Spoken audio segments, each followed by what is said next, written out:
Good evening, dear viewers, and welcome once again to another episode of Health Link, brought to you here in the studios of QTV on Kairaba Avenue every Monday evening by myself, Dr. Abubakar Jah, and Lamin Dabo. Today we have a very interesting episode, and I hope it will be useful for all. We will just greet our listeners and our viewers in the local languages, and we'll come back and talk about this very important topic that we need to talk about. mbokk yi ñu ngi leen a nuyuwaate fii nii ci QTV ci seen programme Health Link bi nga xam ne man Dr. Abubakar Jah ak Lamin Dabo ñoo leen ko di indil fii nii lundi bu nekk ci ngoon di waxtaanee seen wér-gu-yaram te nag ñu amal leen fii lu am solo. waaye balaañ cee dugga rek dina bàyyi Lamin Dabo mu nuyoo suñ mbokki mandinka yi ñu door a continuer waxtaan bi. Lamin baraka bake docteur baadiŋolu be moolu be konton na alto na al konton la be alnin bara la fanan alla wakilo ni sayo pour kan noma ni nata tene wo tenen na fanna la jaati kende ala ñin kaca dinkira la fanna ñin na karola bi luŋo dun docteur ya fo ñamen na minala la katenden barin programme be lorin kaje ko kuwol men kummata moolu la jama kono na balwo kono ka lonkaŋolu bondi je men sina ka ke jama moolu la demaro la fannati woto kammala bilon fanan abe kala mole muna fon nintine bati poro kana ka wala da dolu soto men yalon ko abe kummala bake sinin sama ninga soto ta balwol kono mol se simfa nyaltano men sikeno molla ni kanandola sababo nyindi ala baraka. So today we're going to talk about a very important topic. We all know that we are having more roads in the Gambia now. We are making faster roads, bigger roads. More cars are coming into the Gambia. Unfortunately, the drivers are not improving in the ways that they are driving. And it is a known fact now that Gambia is one of the countries with the highest rates of road traffic accidents. And unfortunately, a lot of people are dying on road traffic accidents. First, because sometimes the accident is so severe that the people who are injured cannot be saved. Sometimes because the injuries are severe, but if the people who were first, what we call the first responders, the people who were first at the scene know what to do, they could have saved those patients, but they didn't know what to do, so those patients could not be saved. Thirdly, because the people who first come in do things that actually increase the injury, that lead to the death of the patient. Maybe even if they didn't do anything, that patient might have been alive by the time they reach a hospital. And finally also, we do not have a very good ambulance service in the Gambia. So basically, that is why today I want to come here and give some insight. It's not going to be a complete thing, but just on some insights on how we can save most of the lives of people when we encounter an accident, because most of us are on the road, and one day you may encounter an accident and you may be the chance for that person to live, and that is why this topic is very, very important. mbokk yi tey lu ñoo waxtaanee lu am solo la, parce que ñun ñëpp réeré wuñ biir ne suñ tali yi ñu ngi gën a bëri si dëkk bi, ñu ngi gën a baax, nit yaa ngi moto yaa ngi gën a bëri, waaye nag lu ma seetlu man mooy ne suñ driver yi nekkuñ di gën a mun a dawal. xëj na ñu ngi gën a mun a dawal lu gaaw de, waaye nekkuñ di gën a mun a dawal moto, parce que yuñ dee def ci tali bi yu garaaw a garaaw moo dee xew si tali bi, te loolu waral na àdduna si léegi xam nañ ne Gambia bokk na ci dëkk yi nga xam ne fa la accident gën a bëri, te ñun ñi nga xam ne ñu ngi ci mbiri wér-gu-yaram bi ci lopitaan yi bés bu nekk dinañ dee gis ay accident yu garaaw a garaaw yoo xam ne mu ngi xew, te loolu yëpp lu ko waral mooy dawalin bu ñoo dawalee ci tali bi. am na nag lu bëri loo tax lu dee tax nit di loru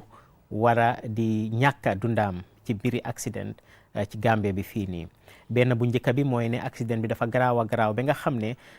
ki nga xam ne moo nekk ci accident boobu fu mu munti nekk ci àdduna si su nekkee ci accident boobu moom kenn du ko mën a sawee ñaareel bi mooy nekk koo xam ne accident bi garaaw na de waaye su nekkoon foo xam ne ñu faa njëkk a nekk ci accident bi dinañ xam lu ñoo defee kooku noonu xëj na dinañ ko mën a sawee ba mu egg ci lopitaan bi ñu sawee ko foofu noonu ñetteel bi mooy ñi nga xam ne ñoo njëkk a ñëw foofu noonu yenn yi ñoom ñooy yokk gaañu bi bugga nañu dimbale de ñu ngi foog ne ñu ngi dimbali nit ki waaye yokka nañ gaañoom ba nga xam ne kooku su nekkoon ne sax ñoom defaluñ ko dara xëj na kooku noonu dina mucca waaye ñoom luñ def moo waral kooku noonu mu gaañu ñeneenteel bi nag mooy ñun ñëpp xam nañ ko suñ ambulance yi fii nii bëriwuñ bëri bi nga xam ne fu accident taxaw rek ñu am nombre boo xam ne suñ ne soxla nañ ambulance si 5 minutes wala si 10 minutes ambulance egsi foofu noonu loolu noonu tamit ñun amuñ ko so yii nii yëpp ay mbir la yoo xam ne waral na nit yi di gaañu wala di loru ci ay accident kon lu ma indee programme bi tey mooy ñu joxe ay jàngat yoo xam ne amaat na ne su ko nit yi xamee kon beneen yoon suñ jàkkaarloo ak accident wala koo xam ne mu ngi ci accident dinañ ko gën a mën a dimbale ba nga xam ne su leen yàlla dimbalee ñu sowe kooku noonu dundaam loolu moo waral programme bi tey Lamin abarka bake badingulu docteur kamen fodro wala mu bi ni nata kacha nyin na fannala abe tilin na damen wala mu akoni ajube banko kan na silo la alhalol silol be siya kanne anon silol fanan be kere ne men yalon ko moto la borola fanna la hapoli nyin asembo kana ka wara bake akodun niya jube moto borindi la tonya gambia banko kanjang o man kidio o be siyarinne bar ni nata moto la borindi nya alhalo pour ka sartol noma moto borindi la karola o man kita bakele onara ka ke dalilo ti mi antinna na jama kono nkatara sotondiro ke kam mi yalon ko wole mu bada asidangol la fanna nyin na karolati akodun ni nata ka jube accidentolu ila soto la fanna nyinna simfanyal bijele mi yalon ko akake sababoti modol la fanna nyinna imari nyolu kana ka boy niela ako folo ni ngatra ko accident nata ka sotondi mol men yalon ko wolle folo be kala martelati pour ka futo accident nyinna karola akumata bakele pour ka molta ke sotono men sinanam pour ka ke demaro ala soto sababoti wo mari nyinna karola men bulata accident nyin kono ako bari ni nata jube ngay bo bijele mi alon ko wala wo molu ni ngatra ko tol nata ka soto pour ka martiro ke accident wala fannala bari ila kebaro men nyanda kake mako ro la fanna nyindi itol man na kalondi soto wala karola akamunta wasina nanne pour ka wajabiro keno amari nyim men yalon ko wala accident ta ka soto asikeno ala kole ala fanna tile fofan ay ke sababoti men santi nasi fono aniela ako ni nara jube fanan wo mol ni yalon ko e kama ko rota ka di itel mari nyolu ila fahamo la soto balia kamala isi nano le ka dimo waran alhalo jawyandi mola karola bari nim moy asdamata ka soto simfanyal bije mo nyanda kamenta mandi ni ba mari sufol tala puru nyin kamala ka dinkral ma waran ka mari sika ka a bondi dulato puru ka je ko ase bulano moto kono nyame o be hakil tuwole sabu be nata ka ni nata simfanya la kan membe tarla denni de marola fannala e mari e balang ka ke barake mensi ke amari la toroti waran amari alal halo nyin na wajabola sababu nyindi ako nyajube ngaybe do fanan beje na jama kono mi yalon ko aka sotondi o be dennim fanna men na wala muni nata na martiro la fannala motol men yalon ko wolle kana ka martiro ko ke ambulance la fannala ako banko kan ni nata jube o fanan be dennim manko la fanna baring hapo membe denning ambulance la karola to nya kilire kumandire nomba bije mi alon ko imari i kaitandi ni hataji to ko soto e se kiliro ta ka keno pour ambulance wal demaro si futano bar ni nata jube montro wati control la fannala minitol membe dala lulu fotan konto kono imari lo kumandiro le sa kenole do bije fang ibukana sotoro fon keno o layno nyinna karola pour isi ala halo itandi ko asdan sotora blakari do bije fana ne kumandiro ke itina ka hataji to moto la demaro soto ambulance wala fannala ako ni nara jube bi kacal be soto la pour ka nyala bulandro ke jama molla esaje mol sina ka fankanda simfanyal ta sinin sama mota fono la avec la jumalti ana avec la mintole ninga nata ka soto mol si ma ko re demaro ta ka dino men sina ka ke molla niela sababoti pour ka tankandi ani ngai bo mi yalon ko amari ya fanje wolto accident la fanna o kana pour ka kono fanundro so mens kala toroti. Thank you very much, Lamin. So now we'll go to another level to look at what are the injuries, what are the things that happen to people that kill them very early, that cause their death very early in accidents. The first thing is the airway and the breathing. That is the breathing apparatus, how the air gets into the person through the mouth and through the nose. And if there is any blockage there, then the person cannot breathe, the person cannot get oxygen, and that person can die in minutes. That is the first thing that kills people. The second thing that kills people is bleeding, whether internal or external. Now, as lay people on the road, we may not be able to recognize internal bleeding, and even if we recognize it, it will be difficult to do anything about it. That can only be dealt with in the hospital. But what about the external bleeding? What about if we see somewhere in the body of the person that is bleeding? Can we do something about it? Yes. So, and that is one of the things that can cause the death of the person. The other thing that can cause death of the person is head injury, if they have a very severe head injury, or neck injury, especially if that neck is not taken care of very well. And sometimes you can have bleeding in the fractures of long bones, especially if they are not put in place. So these really are the main cause of bleeding. And the last one that I want to mention is improper transport of these people. So you may have somebody that has a neck injury that is not complete, and then because you go and bundle them in a very small car because you want to help them and rush them to the hospital, the neck fracture becomes complete, and that person will die because they cannot breathe, and will become, even if they live, they will become paralyzed for the rest of their lives. So we have actually increased the injury by bundling them into that car. mbokk yi lu ñu njëkk a waxtaanee léegi nii mooy su nekkee ne nit am nañ accident ci yoon bi lan moo leen dee njëkk a rey, wala fu mu munti amee accident rek, am na accident ci yoon bi, daanu na ci building bu mag or anything rek, lan moo dee njëkk a rey nit yi mooy benn bi mooy fata ci nokkeekaay bi, fata boo xam ne am na ci nokkeekaay bi. ñun ñëpp xam nañ ne nokkeekaay ci gémmiñ la ak ci bakken bi la dee di jaar, ngelaw gi dee jaar ak ci biir gémmiñ bi. suñ amee fata foofu noonu nag kon nokki bi du mun a jàlla, te lii su xewee, su nekkee ne fata ngi foofu noonu, ay minute rek la moo jël nit ki dafa dee. ñaareel bi mooy nacca nag ñaari façon la. am na nacca yoo xam ne ci biir la dee nekk, yow doo ko mën a gis ci dënn bi wala ci biir bi. am na nacca yoo xam ne suy xew yow ci sa boppa di nga gis ne fii mu ngee nacca. bi nga xam ne yow ci sa boppa yaa ngi koo gis, boobu di nga ci mën a def dara, dinañ leen wan naka la ñoo jëflante boobu noonu. bi nga xam ne nag ci biir la, ñu bëri duñ ko dee mën a seetantalu sax wala xàmmee ko, waaye soo ko xàmmee woon it tamit doo ci mën a def dara. loolu ci lopitaan rek lañ ko mën a toppatooyee.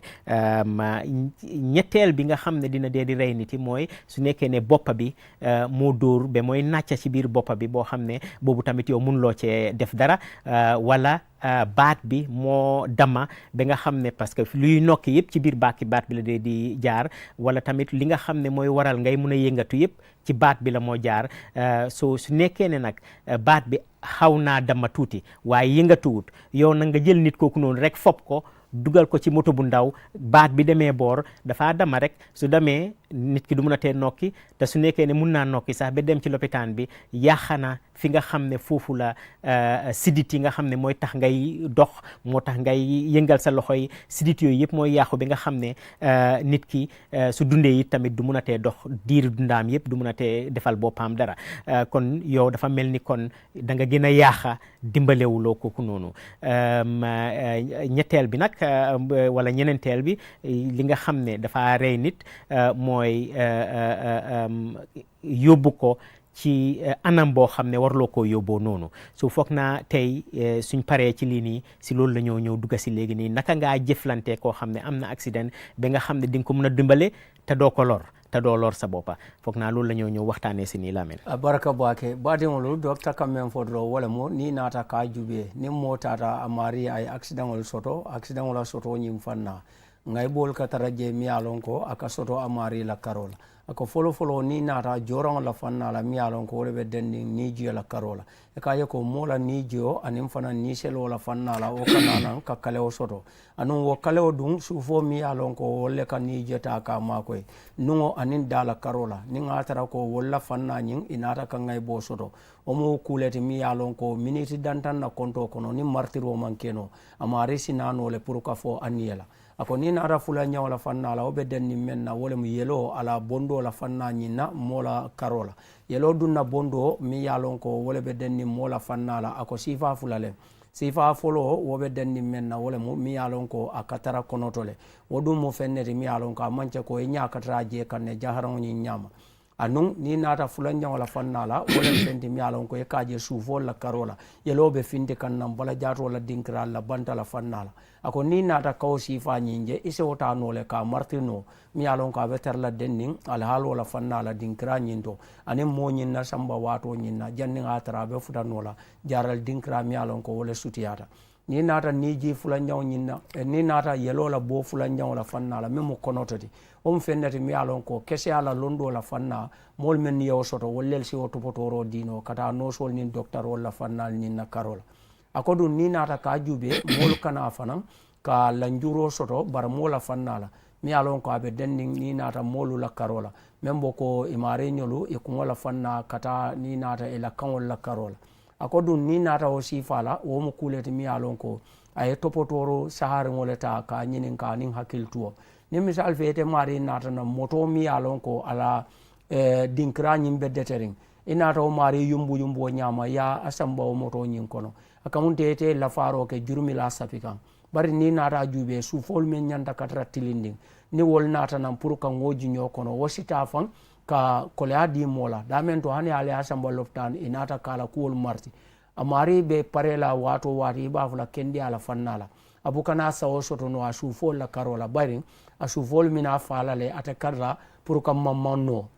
dinkra la fanna la fende ko dinkra mi yalon ko wole marata pour nyin kamala mamman la ko la topotoro wonata kallanjuro ta kasoto akodu ni nata ka jube topotoro la fanna la mi yalon ko be dendi sufo la karola wati o wati nimmo atara ko asufo nata pour ka kola ko soto asidan wala fannala o sufo nyin mutar nyala bala o sufo fanan sika nyala bala anu ni ba mari fanan bulandi la moto kono nyanda o al halo jelal ko sufo men nyanta katara tilinding wala tilon nyin na fanna taraje bari tala de maro nyin imari la lodula nyanta kala menti wala mu ya mari ta pour ka tankandi dimola la fala fanna waran toro la fala fanna men soto asdan nyin na karol. Thank you very much, Lamin. So the first thing that you do as the first responder, you are the one who has arrived in a place, there's an accident. The first thing that you must do is to protect yourself. Because if you put yourself into danger and you also have an injury during the time that you're trying to help somebody, then you cannot help them anymore. So don't put yourself in harm's way. And make sure that any danger is averted at that time, and you remove that person from an ongoing danger. An example I can give is that if the person is on the road and it is dark and vehicles are coming, if you go on that road with the person and you start treating that person, a truck can come and just hit you, you've just added into the problem. You are part of the problem now and you're not going to be a helper anymore.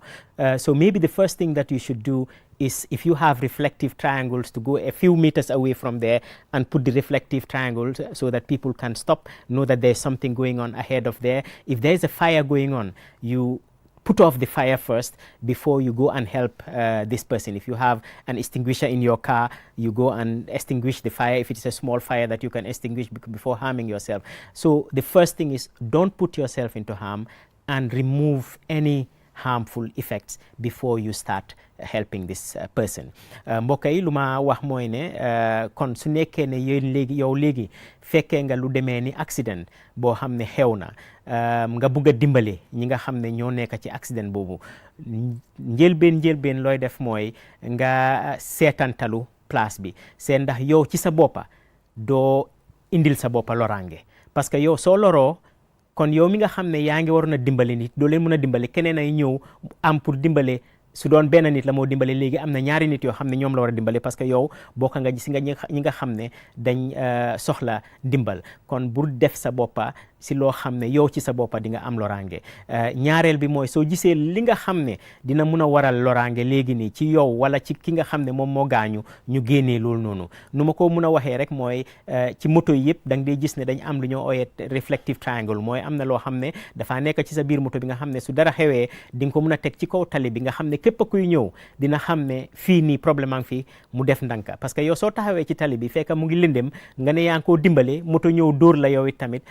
kon yéen ñaar yéen a am problème léegi dafa am keneen kuy ñëw pour dimbale leen yéen ñaar yow doo ko mun a tee dimbale su nekkee ne gis nga ne safaraan fa nga fay safara bi njëkka door a ñëw na nag yaa ngi dimbale si kooku noonu foog naa ne lii mooy njëlbeen bu lu ñëw njëkk a xalaat mooy bu loru bi yokku buñ nangu loru bi yokku yow ci sa boppa bul am loraange te kooku tam su nekkee mu ngi nekk ci place boo xam ne dina ko gën a yokkal loraange bi nga génnee ko ci place boobu noonu baraka bake docteur baadiŋolu docteur ka meŋ fo doroŋ wo le mu ni naata simfaña foloo la fanna meŋ kummaata mo niŋ a taata a maari ye accident soto me ye a loŋ ko wo lem teremmato ŋay bo la fannaati i maari tariyata ñaw ñarandi ñaama a ko i si hakkiltuwo ke baake ñiŋ yamaro la fanna la wo le ñinti ko kana soŋ i ye ke mooti miŋ ye a loŋ ko i be dunna kuwo kono meŋ be ŋay bo saabule la karo la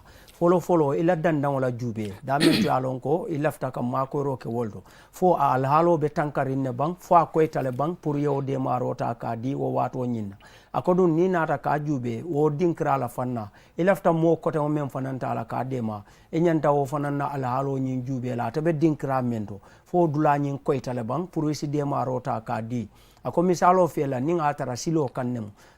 suwo la ku maafaŋo la i naata je dulaalu be dibiriŋ munun ke wo daliloo kamma la anuŋ dinkira ñiŋ to asidaŋo naata ka soto woto i ñanta feŋ soto la le me ye a loŋ ko niŋ moto be dulaa jaŋo la fanna la a se bitaaroo keno a ye ñeli ñeli feŋo je meŋ sayitandi ko de feŋ ne baa ñaato wo kamma la moto borindi la saasiŋo talaano wo duŋ mina kete maari fanaŋ tankandi bari niŋ ite taata i ko moo le asidaŋo soto i jimita wo kunna dinkira mi ye a loŋ ko jeemantara fanuriŋ moto dol lanna e man taman seri jeje wasna keno ite fanam fon la asdan la soto la sababu tile anu nin kumo ite nara pour kam mo makoy ite fon e na muru ko ke ke makoy remote mi yalon ko awetara den sulo la fannala ako ni nata ka ji mo la karola ni misalo fe dinkrani e lafta kam mo makoy damen dimbale beta botaje o dimbanyin ase martino nyaadile e ka jele mol la motolu kono e ka nyin dimba faran kababal soto ten wo kammala ise o sifa ta no le e martiro ke pour ka je o dimba fa folo waranto ko ko ni ngata ko woketa ngai bola fannalti isa kata wo ko nyin na ngai bo wo bondi folo janni bi ka demaro ta ka di bari ni kidita demaro diela ite la ngani o momenti wolen ka tora fe ota ka bondi no mola karola me asida ota ka soto bari ite fongo ena bula ka ke tora moti akamda obe kala kuleti mi alon ko ajikla te obe warla bake oto kama ke fan folo tankandi ka je ko dinkra nyimmen e lefta ka ma ko ero keje o mu dula tankari ngolti je mu dulati mi alon ka ko eta pour yetaji ka demaro di wala mo simfa nyaati mi alon ko mo be nyantale pour nyin kamala iyewo ke la hakil tu fendi anun ko kana jariye akoy be ma ko ro ke la atara ko al halo membe o dinkra nyi amanna koyima ana re ina mari denta munala kana walin o jahara o nyama imam fantanka simfa nyaal ninta pour ka landi. Thank you very much, Lamin. So once you know that there is no ongoing danger, both for the person and for yourself, then you can approach the person. And the first thing you can do is to talk to them. Hello, how are you? What is your name? And if they are responsive, to reassure them, calm down, there is help coming, we're going to help you, and then you start doing what you should do. If they are not responsive, the first thing you should do is look inside the mouth, look at the nose and see whether there's anything blocking the breathing. Because I told you that that is the first thing that will kill them, is the blockage there. If there's something in the mouth causing a blockage and you can remove it without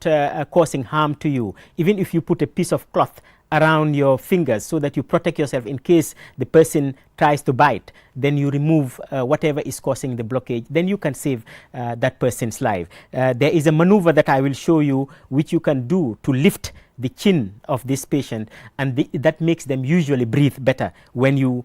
lift the chin. And then once you know that the patient is breathing and the airway is clear, then the next thing is you look for the bleeding. If you see any obvious bleeding, then you stop the bleeding. There are two ways of stopping the bleeding. One way is if it is in a place you can tie above the bleeding, then you tie above the bleeding. That is called a tourniquet. And if it is a place where you cannot tie, then you put pressure. You take a piece of cloth or piece of anything that you find near you, sponge, remove your own cloth if you have to remove your own cloth, you know, and put it or remove the person's cloth, cut it, remove it, and put it there with a pressure so that the bleeding is not going on. That is pressure. So those are the two ways that you can stop an ongoing bleeding. And please, when you're moving somebody who has an accident, move them in one piece. That means one person alone cannot lift that person. Usually we recommend that at least 4 people holding 4 different parts of the person lift the person in one go. And while you're lifting that person, you always remember to protect the neck so that the head doesn't move around, because if the head moves around, you can convert an injury which was a mild injury into a major injury. And when you're putting this person, if there is no ambulance and you're putting them in a vehicle to take them to the hospital, it is always better. In a saloon car, it is not a good car to put somebody, except if the person is a short person, is a child, and you can put them straight in the back seat and somebody protect them in that back seat until you reach the hospital. If not, if it is an adult who cannot fit there, an adult cannot fit even in the back seat, you'll have to bend them. And when you're bending them, you'll cause more injury. So the best type of vehicle is either a pickup, wait for a pickup, get any pickup. Even a truck is better to lift them and put them in a truck in one piece and take them to the hospital rather than cramping them in a vehicle. After we translate this, we're going to show something to show that. But mbokk yi lu ñu doon wax léegi nii rek mooy soo demee ba xam ne loraange léegi nii munta yokku, place bi nekk na place boo xam ne loraange du ci mun a yokkoo, nga dem ci waa ji léegi nii looy njëkk a def mooy wax ak moom. góor gi na nga def wala jigéen gi na nga def, na nga tudda. su nekkee ne uyu na la, loolu lu baax la, loolu mu ngi miin ne mu ngi nokki bu baax. su nekkee ne uyuwut la, nga seet si biir gémmiñ bi. soo seetee si biir gémmiñ bi ak bakkan bi, seet ndax amul dara lu koo fata. su nekkee ne gis nga ci biir gémmiñ bi deret wala dara lu koo fata, am na lu dugg ci biir gémmiñ bi di ko fata, nooy def mooy soo nga njëkka aar sa boppa. nooy njëkka aaree sa boppa mooy xëj na nga jël sa kawas def ko ci sa loxo bi, nga dugal ko ci gémmiñam, nga xam ne su la maatoon it tamit du la mun a maata parce que yaa ngi def foofu noonu dara, nga génnee li nga xam ne moo fata nokkeem bi. loolu noonu mooy li njëkka looy def. am na beneen loo xam ne dinaa leen ko wan léegi nii, mooy ni ngaa def bi nga xam ne ci sikkim bi moom ngaay téye ekkati ko ci kaw, nga xam ne waa ji dina gën a mun a nokki. soo gisee fu deret di naacca, ñaari façon yi yoon nga koo taxawalee. benn bi mooy su nekkee ne ci tànkala bi la wala ci loxo bi, di nga mun a takka ci kaw fuy naacca ci kawam. su nekkee ne ci oom bi la nga takka ci kaw oom bi, su nekkee ne ci cuncu bi la nga takka ci kaw cuncu bi. fu munti nekk rek ci kawam ngaay takka ba mu dëgër, nga xam ne deret bi du mun a tee génn. am na place yoo xam ne nag doo mun a takka. place yooyu noonu nooy def mooy dangaa jël yére wala dara loo xam ne yaa ngi ko amee foofu noonu sa boor foofu noonu, nga téye ko def nga bus place bi nga xam ne foofu la deret bi di génnee, ba nga xam ne deret buy génna dina wàññeeku. su ñoo génnee kooku nag pour war koo yóbbu ci lopitaan, looy mun a def loo xam ne di nga lor kooku dëgga mooy nga dugal ko ci moto bu ndaw. xanaa mu nekk xale bu ndaw boo xam ne di nga ko mun a dugal ci toogu bu gannaaw bi, tiddal ko flat mu tëdda foofu noonu, waaye mag doo ko mën a dugal ci moto bu ndaw pour yóbbu ko lopitaan. soo moytu di nga ko gën a lor moom lu ko gaañoon. kon moto bu gën mooy su nekkee ambulance amut, nga dugal ko ci pick-up, lu ñoo ooyee pick-up, wala nga dugal ko sax si truck. su nekkee ne truck ciment la sax moo gën nga def ko foofu noonu, wala nga def ko si moto bu set. loolu noonu amut njëriñ. lu gën a am njëriñ mooy kii nii bul yokka gaañoom yi ba mu egga ci lopitaan bi. foog naa loolu noonu moom lañ war a wax. baraka baake docteur baadiŋolu docteur ka men fo doroŋ wolem ñinti ko ni naata moola fannala bari nga fole ko fantanko itala karola ni lafta ka men de ma wokum mata bakele ni bota oto ako ni inata kafuta no amarima ila wa alhalo la korosiro kola inata kalanna soto je ako amari isi tek roke pour nyin kamma e diamoye morke warambari musu ni ngatara mari e danku isaje ko mu fannalti mi alon ko abe tarla dending inala nyomo yola isa itandala ko hako bondi de marobe kelale men bantin nala ibitala no pour kafuta dinkrato damento iminala pour ka de maro soto no ni nata loptano la fanna nyinna karola akobar ni nata je ko ilo tek fanna mari manna ke danku anun inata ka sobiko amu molti mi alon ko mantra ni je fanan ke kan akoy se dinkral nyamoto jube membe danding ni nata ala dakono la fanna nyinna karola kata nu la fanna o dakono la fanna nya akoy kana tadron ye bul ko no bula dakono ani isa kata bake ye fen soto mi yalon ko be bulo minin na walla isina ke bulo bula dakono isa je ni tata kale fen soto je ise ota ka bondino nyamen men yantina ala ni jonyin manna pour katrata ka nyama wasina nan pour ka murno nyame ako fanan ni nata ka jube ite mari la karola isina ka korosiro keno bayre ni jela fanna onata le pour ka bondino ise ajube fo yelobe bokan amari la bala jato la dingrala ni nata o yelo la bola fanna nyinje ako isina ka kato keno mi yalo ngolbe kala martirodi ako yelo ala bo sufol la fanna membo ko bulol singolo dinkra dolu bala jato la karola woto ibe menkela dro wala mo dulami yalon ko yelo be bo kanje woto la santola ibe jelta la pour ka je city ilo sito nyinga e bambang e saje ko wose yelo nyin ala borota pour ka ala halo nyi londino nyame ako bar dula dolu bala jato la fanna damen to yalon ko yelo be bo kanje anu sitirte sotonola jela santola woto ibe menkela wala mo ibe fenne nyin la mi alon ko asenema fo abe kelete fon la fenneti bang ila dundan na fanna fo mo nyin mi alon ko be wala ma ko kan yo fengo nyinta pour nyin kamala ye alandi wodin krato yelo be bo kan dame ye ataka diki mensina yelo la bonyin alawo hapo la force wala fanna la ko ta ka alondino nyame akodun ni wona ka tamandi mola karola nin albe moñin tala pour aliya adema ka bulandi moto kono men sike ala samboti loftanodo almari nyol nyanta ala klot la bake moto sifal be jele mi alon ko ni mota pour ka landi ko masira wala fannala amari te tilin no la je bari moto nyin ala keno la fanna wonata nan ka doyale ani ma nyanna mo landi la moto kono ay tara ngojirin wo kamala ni ata dindi wala ma to nyale dindi nyin na jamfo nabe kunna moto nyin ko masira wala fanna la be lala e tilin anun ke babe tarla je mi alon ko ba mari mutakula pour janninga be futa lo tanoro ako betata bari ni wonde ke ba ni atare ba dundila ise moto jube mi alon ko mari be la no la be tilin no la anastara al halo la karola mente kela su fo la ngojo la fannati men sina ka kolani batata ka sota la karola akodun kesendir buka taraje nyamanke moto la al halo nyin kaje ko keno membije o keno fanutale e kana fo ko nyim moto balti pour ka mota ka bulandi je ni moto ba nyine nata ka soto anu amari be tankandro soto la sambar nya ke nyala nyanta o moto baltala nim piko po soto ta nyanta woltala bari moto sifa be tala dukare mol se hakilo to bake kana so nyinna mo kilim fana e mo sika waranto mo fula damma e mo yumbu akoy la fi no la fanna wala mo nim mo siko be kala pour ka samba ka dundi moto la akata nyaw nyama nim mo nan soto ta o bete ala bake isasi ise sufo la dinkralta ke be muta sahare ngo nyama ka mari samba. Thank you very much, Lamin. I think well, I wanted to go to that, but there are two things that I just remembered. Another vehicle that you can use, which is this donkey cart or cow cart, is better than a car if you are in the village area and you have access to that. The other thing is that when you're tying a part of the body, once you tie, take the time that you have tied it. It's 12 o'clock I tied it, then you keep that in mind that it's at 12 o'clock, because every 2 hours somebody has to release it and then tie it again. Otherwise it will cause death of the rest of the limb. So those are the only two things that we should talk about before we go to the demonstration. Mbokk yi lu ma fàttale ko rek léegi nii mooy ne ci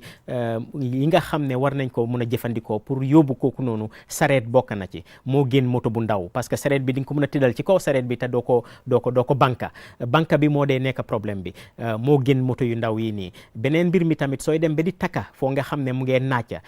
waxtu boo ko takka ñëpp a ngi am téléphone ñëpp a ngi amee watch nga seet waxtu bi nga xam ne moom nga ko takka parce que ñaari waxtu yu nekk war nañ a génnee takka boobu soo ko defut rek lu des ci loxo boobu noonu mun na cee deeyee ba nga xam ne kenn du ko mun a tey defal dara foog naa ne ñaari nii rek la balaa ñoo dem ci kii bi baraka bake badingolo docteur kamen fo dron wala ñinti ko lafaro la fanna be la flaka damen ko indi mosa fo no le bari accident soto ta blato damen to alon ko moto kilinte je moto man soto je aka metande wala mu sareto fana mu al halalti mi alon ko asima ko ro keno bari sareto mose tilinno akanne mi alon ka be den nin ke bala fanna la karola woto kammala nin atara ko sareto bije amare nyin alsa tilindu wo sareto nyin kan pour Allah sambo nyin na sonya nyin kammala anata ka damen to ta kaitandi wobe dendi menna wolem ni wato menna imari be city rota la kake su bola dulala mi alon ko wolbe dendi pour yelo la boni kawta ka martino nyame akoy mari ni o city roke wato menna isi akata bake wato nyin aytara ila kasafiro nin kalam taro la fannala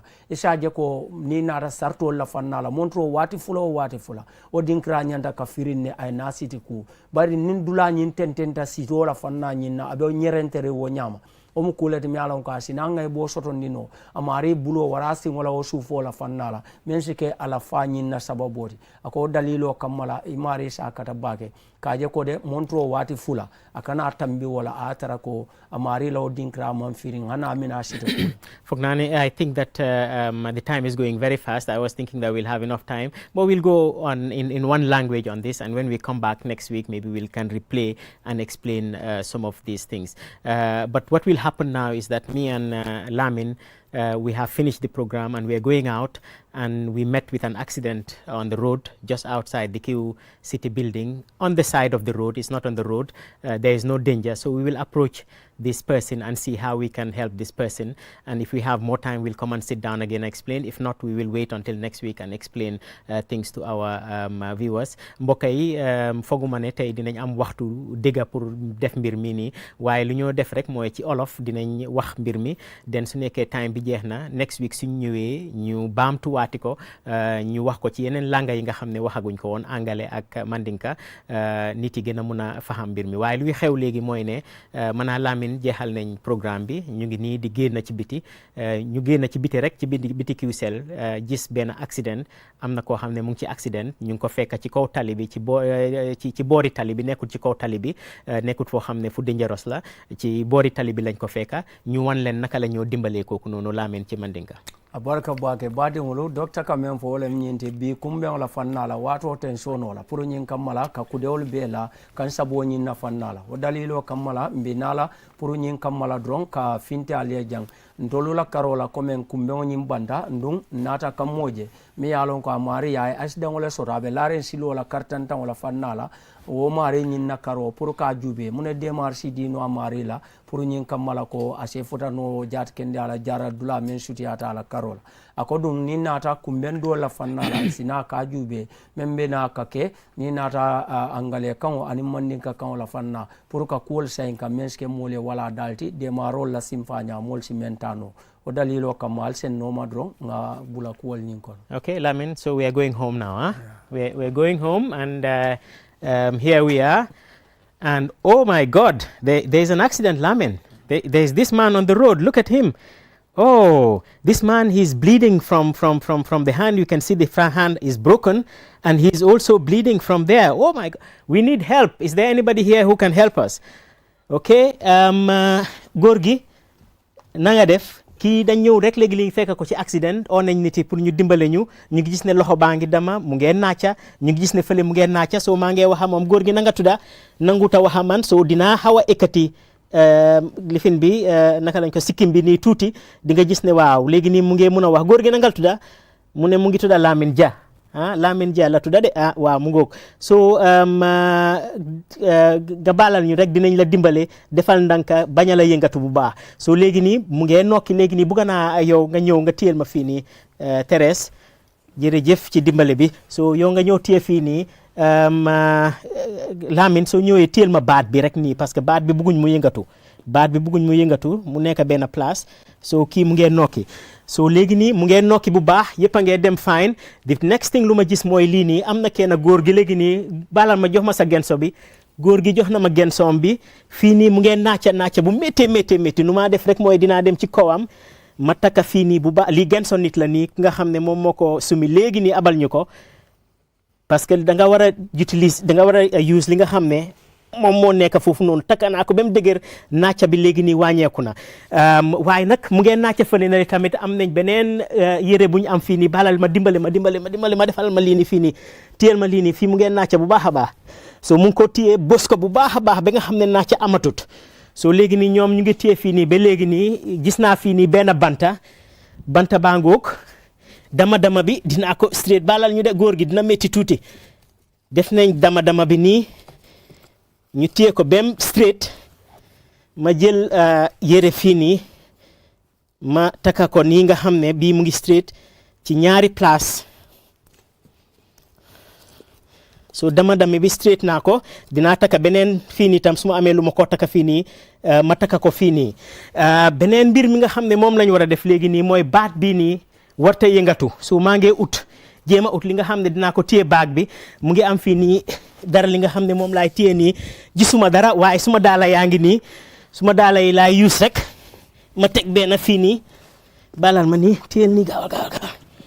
ma sa de góor gi mbaa yëpp a ngee dem fine so baax na so nu maa def mooy ñu def nii rek waaw ma takka daala bi fii nii ci kaw nga xam ne du fata dara waaw génneel sa loxo bi léegi ñu takka daala bi fii so takka nañ ko fii ci kaw boppa bi ba nga xam ne xaw naa digër tuuti nga xam ne dina téye baat bi du mun a yëngatu so léegi nii bu ñu demee ba def loolu noonu nag léegi nii ñun ñëpp nag dinañ war a yóbbu kii ndax am nañ fii nii taxi ñëw déedéet taxi bi duñ ko mën a yóbboo ci taxi dañoo ut benn van dafa am benn lifin bu ñëw léegi nii naka lañ ko def pick up am nañ fii nii benn pick up léegi nii so dinañ ko yóbbu Serekunda lopitaan léegi nii so nu ñoo def mooy ñëpp ñu téye góor gi na nga def mbaa yaa ngi ok baax na so lu ma bëgg a mooy yow bàyyil man ma téye fii nii Lamine ok Teresa yow téyel ci ron fii nii Lamine yow téyel ci boori waaw noonu nga téye noonu ak ci ron kàppa bi noonu waaw yow nga téye tànka yi so ñun ñëpp da ngeen a xaar ba ma compté de benn su ma compté ñetta ñu ekkati ko ñun ñëpp benn yoon benn ñaar ñetta so ñun ekkati nañ ko léegi nii ñu ngi ko yóbbu ci pick-up bi ci benn nga xam ne doo am benn gaañu yóbbu nañ ko dugal nañ ko ci pick-up bi gaa ngi ko yóbbu lopitaani Banjul léegi nii so jeex na Lamine ñu dellu ci set bi mu ngoog Lamine nu mu demee mbaa waa ji dinañ ko save waaw moom kay am na chance waaw moom am na chance so ni ñoo def mooy dafa mel ni gars yi delloo nañ ñu so waa ji yóbbu nañ ko ba ci lopitaan bi so luñ def dinañ ko wax gaaw ci olof pour nit yi mun a understand mooy kii nii fekk nañ ko mu ngi am accident mu ngi tëdda munoon naa am ni ñoo def loo xam ne dinañ ko gën a lor make sure nañ ne mu ngee nokki bu baax a baax amutoon dara ci biir gémmiñam baa ngi free woon ekkati nañ baat bi nga gis mu nokki bu baax am na ku téye baat bi nga xam ne baat bi du yëngatu buñ demee ba gis dama bi nàcca bi moo gënoon a am solo ci dama bi ñu taxawal nàcca bi njëkka beneen nàcca bu mu doon nàcca si kàppa bi tamit ñu taxawal ko den ñu takak ñu ut lu ñu am foofu noonu rek amoon nañ fa benn banta wala ñaari banta ñu teg ko ci kaw loxo bi straight loxo bi ñu taka ko nga xam ne loxo bi du yëngatuwaati parce que nu moo gën a yëngatoo gën a nàcca gën a yaaxa dama boobu noonu buñ demee nag ba war a koo yóbbu ñun ñeneen a téye ñu compté benn ñaar ñette ñun ñeneen yëpp ñu jógandoor ñu yóbbu ko ci biir moto bi teg ko ci moto bi yóbbu ko ci lopitaani Serekunda te dégg naa ne éega na gaa yi koo toppatoo foofu noonu foog naa nii la mbir yi demee nu ñoo def rek mooy Lamine foog naa ne tey duñ mun a wax loolu noonu ci anglais ak ci mandinka yëpp nu ñoo def rek mooy dinañ ubbi line bi man ma explain agum ci angale wala yow sax su nekkee mën nga ko foog naa parce que man local language si moom ma gën a amal solo nga commencé explain lu ñu def léegi nii ci mandinka su nekkee ne footage bi pare na gars yi di wanaale footage bi Lamine explain lan lañ def léegi nii foog naa ñu def noonu ñu ubbi waale line yi fu ñu amee nit call rek dinañ taxawal programme bi ñu waxtaanee lii so line yi ubbi nañ ko ci 50500505. We have opened the lines on 50500505. Lamin will say what we have done in Mandinka. I know we have only about 5-6 minutes, and if he's able to do that, then next week when we come, we'll say it again in English, and we will go over this. Lamin. Baraka bake doctor badingolo komen ngamengi tandi jandrong wobe dendi menna wala mu misalo la fannalem doctor ya fo nyamen drong ngamole je mialo ka mari belaring anu ngate mari nyinnata asdan soto kiusel la nyati la silo kartanta wala amari nyinna al halo nata ku folo menke wala mu ka mari ta kala al halo teki membe dending ala diamo la fanna nyinna karo. Okay, Lamin, it seems we have a caller in the line. We will take the caller. Hello, caller. Hello, Mr. Jay. Hello. Yeah, hello. Thank you. Technical, foog naa we have a technical problem nekkuñ di dégg caller bi waaye Lamin yow continue la waagum rek. Nyimmo atenata ke molti me alonko kabirin tumala men na tek ro keta la fannala anata ke dankule ku folo wole mu kala hido diala ko ala al halo Kenya abe mako ro soto lale topoto ro la fanna nyinna karola jeto nata sute ko amu molti me alonko yelo be bo kan lale ni nata nin ala baramola fannala abulo nyinna karola wonata ka ke fendi me alonko jeto de nata ka ajube al halo be topoto la nyamen folo ka je ko ate mari nyin ala nijula ala halo la fanna obita kanne nata nan puru nyin kamala ka je ko ala kanwo nyin na fanna a kanwo etara ala hala la mi alon ka wetara la tilini isaje ko mamawte soto la je men sina kangay bo soto ala fanna la nduy mari okay, Lamin, there's a caller. We'll stop there. Okay, hello. Yes, sir. waaw maa ngi rafetlu programme bari xam naa suma crédit bëriwul noonu baax waaye am na lu ma bëggoon a yokk tuuti rek. waaye mooy ne rek comme like son yi su xewee. waaw comme ñun ñu nga xamante ne ñooy def comme lii comme noo joxe exemple bi. waaw mooy ne ñun ku fa nekk jos lu dee nekk problème mooy rek am na ku fa dee nekk xam ne daf dee mën a am xam-xam bi. waaw. waaw waaye gars yi ku nekk daf dee bëgg di joxe ideas. so pour ñu bàyyi ko mu def lu mooy def da nga gis ne ku nekk dafa ne coow di def nii dama bëgg nga emphasize foofu noonu comme like ñuy alaaw ñu nga xamante ne am nañ si tuuti idea ñun ñu nga xamante ne benn nit rek mu wax waaye ñëpp suñu waxee dafa nuloo gis nga yow boo doon def lii yow rek yaa doon benn nit rek moo doon joxe ordre yi moo doon joxe comme nii la nañ def nii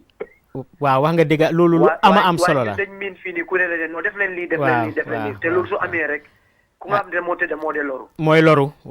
loru wax nga dëgg. waaye ku bëgg a dimbale da ngaa ne noonu lañ ko def nii dañ ko ekkati nii. te soo ko ekkati rek di nga ko gaañ. dëgg la. so dama bëgg nga emphasize foofu noonu su fekkee nit ki dafay jàppale. waaw suñ fa xamee ràññee ku nga xam ne am na idée rek dañ accept benn pass. exactly by force moo am leadership. by force moo am leadership loolu wax nga dëgg bu baax a baax sax loolu xëy na dañ ko miss ci bu ñëw ubbi affaire bi waaye mbir mi moom by force mu am leadership by force mu am ki nga xam ne moom moo ci gën a am idea moom mu lead mbir mi ñëpp nangu ne nag kii moom moo am idea bi ki nga xam ne amut idea nag wax dëgg yàlla di ñëw foofu di gétteen nit yi foog naa ne boobu noonu war nañ di ko oytu ñun ñëpp war nañu oytu loolu noonu ñun ñëpp ñu nangu ne kenn daal ñun ñëpp sax suñ xamoon mbir mi nañ nangu ne kenn moom mooy lead mbir mi ñun idea lañ koo jox rek xëj na waaye moom mooy wax ne kii defal lii kii defal lii by force mu am benn leader Lamin mun ngaa continuer baraka baake yo ni naata ajube nka men fodro wala mo amari la kangola fannala jeto e kaitan dro kele ni nyin kusi fa keda memo accident tere moto kule moma ngani e fanwe na keta drone jora wo joran soto te la fanna mensi mako ro keno ka so nandi o jora wata doctor yitandiro kele mi alon ko abe denning na katola fanna kaje ko kangola karola. Lamin, we'll just take this last caller then we can give you 2 minutes to see whether we can complete it. Hello caller. Hello, assalamu alaikum. Wa alaikum salam. Dr. Jai, yalla mi am fe yana la yalla fe. Amin ya rabbi, amin. Sibaka Qur'an Karim. Amin. Wa man li betu ngare parce que sabay alaji mas ja. He was very caring and sharing. Nata liga def ni man betu ma. Dega la, jërëjëf. He's a very good interpreter. Lamin jàmbaar la. waaw man li ma ci bëgg a yokk rek mooy daal di waxoon nga léegi di wax ne su accident amee ñu bëri dañ dee jaxasoo. waaw. Leadership is very imperative ci biir lii. waaw su su ko defee kuñ ci yaakaar ne am na ci xam-xam dañ ko war a topp déglu ko moo gën otherwise jaxasoo mën naa am su ko defee ki nga bëgg a dimbale mu yow loolu rek laa ko bëggoon a yow jërëjëf kontaan nañ trop jërëjëf ci kàddu yooyu noonu foog naa ne ñoo def mooy dinañ tëjagum line yi Lamin mun a continuer lii nii ba jeexal nga xam ne suñ ñëwee next time dinañ ko waxaati baamtuwaati ko ci anglais wane waati lan lañ def ñu door a mun a continuer Lamin baraka bake comme mbadiŋolu ŋa fole kaŋo la topotoro fanna kummata bake wo kammala samata siŋo mi yalon ko wole naata ka sotono wo naata naŋ ka ke demaro la fannati pour ka je kaŋo be tara la tilindin no ñaadi anu moo fana ya amuta a bulo kono mi yalon ko wolen kuŋo ñiŋ ala ñaatiloŋo la fannati wo kummata jele ni naata bulo ñiŋ na karo la fanaŋ pour ka je ko bulo ay nakino bala jaato la fanna ñiŋ na isa je ko a kana mammaŋ bari dula mi yalon ko a baramata yelo be bo kaŋ ni naata siti yelo ñiŋ naata lo wo fanna ñiŋ na karo la jeeto naata ka babar teleŋo men je ŋa wo fanaŋ taale pour ka jeeta ka siti no meŋ santinna bulo ñiŋ a ye tara alhaalo la meŋ te finjaŋo saabuno la meŋ sina ka mantoro ñiŋ lafa ni boto oto fanaŋ damen to ye a loŋ ko ŋa suutero ke ko yelo be bo kaŋ jeema faŋo la le bari wala taman seero ñiŋ be konono ka jeemuta ka diki pour meŋ santinna yelo ñiŋ ala kuwo le si loono ñaameŋ o fanaŋ naata ka ke menti doro wo le mu i maari ye feŋo meŋ taa ka soto no wo le keta niŋ naata funtuwo la fannaati meŋ mu dundaŋ jooraŋo dooti ka wo laawo dulaato ka tara diki kaŋ wo fanaŋ naata ka kummaa le yo kabiri wo bee keta kamunta ko sayin a maari ñanta ka sikale o sikaro fanaŋ na fannaa la jeeto ka je ko moo naanoo bee ye dulaa soto miŋ ye a la wo len suufoolu ti siŋo la karoo la wo fanaŋ si siŋo ta a ye a muta niŋ naata alhaala la miŋ ye a loŋ ko mammaŋolu te soto la jee kuŋo la karoo la fana ye muta wo ñaama ka taa kaŋo aniŋ fanaŋ a maari la sisuwo la fannaa ñiŋ na ka je ko bulu fuloo ñiŋ na karoo la a kamunta kabiri a maari be sika la fanaŋ moolu naata ka lamoyiroo ke kiliŋ ne yamarloo di ka fo ko niŋ ko killiŋ fulla saba moo bee wuli aduŋ wuloo keta ñoo la le wo wuloo ñiŋ fanaŋ bira keta wo koolaa le naata domaŋ domaŋ ka taama ka maari samba ka bulandi motoo la a kuwo bee taata a naata do yamaroo la fannaa wo le mu moolu si a kata baake niŋ asidaŋo sotota tooñaa moolu ka tara piiwuri ne kuwolu ka siya kija faroo la bari nsel la moy ñoye moolu la keseya ka fatale moo me ye londo soto no kuwo to niŋ ali ye faŋ bula wo bulu ali bee lafita meŋ na ali se ali sawo soto bari niŋ ali ka ali be ñoo saboo siyandi la a tara londo maŋ tara je ali be sembe la meŋ na a ka mantooroo le saabu a kana wajabiroo kele siniŋ saama wo ka nimisoo danmaa la wulu aduŋ saayiŋ bankoo ka a be siya kaŋ ne niŋ naata dindiŋolu la fannaa fo niŋ ke kambandiŋ sunkudindiŋ meŋ nu ka ñiŋ siifaal karaŋ no woto wo kammala kana mola sanjo hapo jube dinno sinano la ya maro di atra kese a londo soto le woto wo kammala mol se hakilotu je baki kana mira ko mikke balti me la moya marila bari fo mo kilin si tambi dol be bulano ma about 30 seconds you can say your goodbyes to the and then we'll come back next week and talk about ala sonta tenen kote minali e janne nyimu wala da kuma balti anum fana be mako lale ni gambia banko molu be si nyo mako no martirola ni nata ngay bol la fanna membo ko asdangol la jama kono. This is all we have for you today, and